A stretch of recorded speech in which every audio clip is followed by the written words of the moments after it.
Dreams beneath the sky.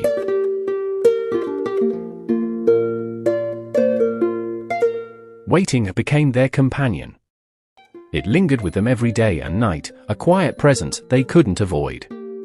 They held on to their hopes, as if tending to a fragile garden. Was awaiting their destiny? The date February 1st, 2021 became a day they hated. Dusty village roads echoed with frustration, and cities and towns across the country shared the same anger. These were people with dreams that had been stolen. They demanded, return power to the people. But their cries were met with repression. Arrests came without warning, and families were torn apart. Wives waited for husbands who had gone into hiding, fleeing from arrest warrants.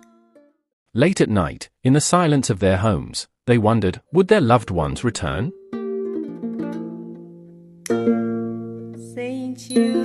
Sang kiu kia nyon, la yon lin pa lo, man shu payu pintin yi ka, mai ku maya.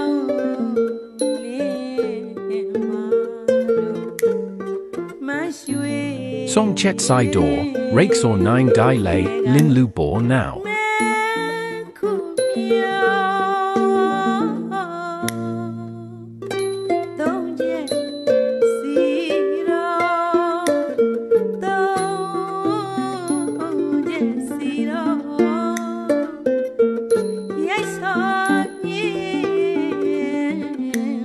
Queen Hering once sang this mournful tune, longing for her husband who was away seeking pleasure.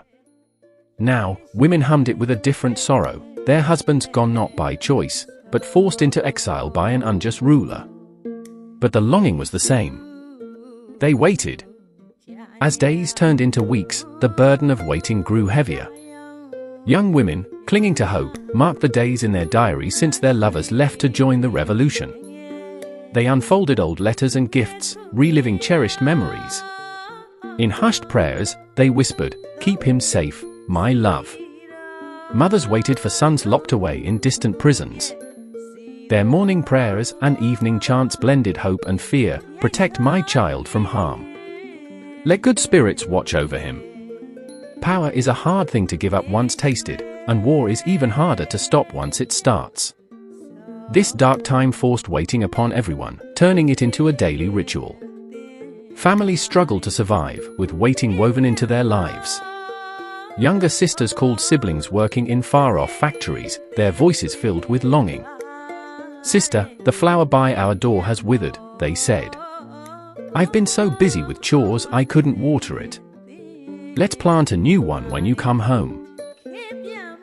Children sang, "When Daddy comes home, we'll eat coconuts," their eyes welling with tears as they stared at the dried coconuts left untouched for months. Grandparents waited for grandchildren, uncles for nieces and nephews. Some would never see their loved ones return. Yet, they waited, finding comfort in the act itself. Even animals were part of this. Cattle, with their gentle eyes, waited for owners who had fled. Dogs and cats roamed empty homes, searching for familiar footsteps. Burned-down villages, amidst their ashes, waited for the courage of their people to rebuild. Fields, barren and untended, opened their hearts and waited for farmers to bring them back to life. Does waiting harm the spirit? No, because hope endures. And hope gives strength. With that strength, they often looked up at the sky, dreaming of the day when waiting would finally end, and life could begin anew.